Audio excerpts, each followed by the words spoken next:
What's up, everyone? Welcome to the video.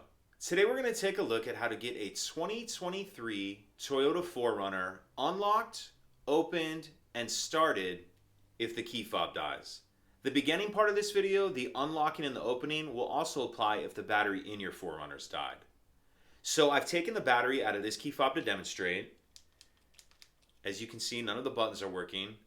So the first thing we want to do is remove the emergency key that's in the bottom of the key fob.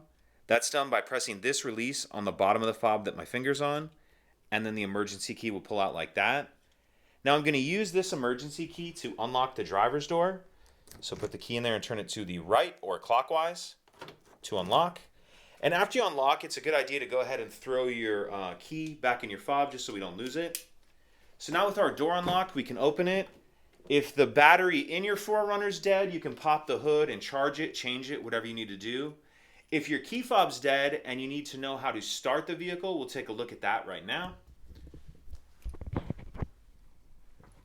So if we get in and we just try to start the vehicle as we normally would, it's not going to start, and we're going to get a message saying depress brake pedal, touch engine switch with key. So essentially that's what we're going to do. I'm going to grab the key fob and just hold it up to the stop start button. And you'll hear a beep. And the ignition will go into the on position. And now we can start the vehicle as normal.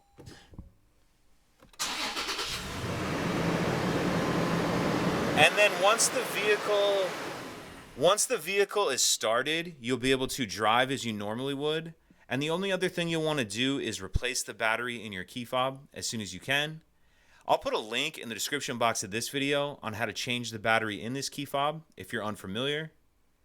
If you have any other questions, please let me know. If you could take a second to like and subscribe, it helps us out, and I'd appreciate it.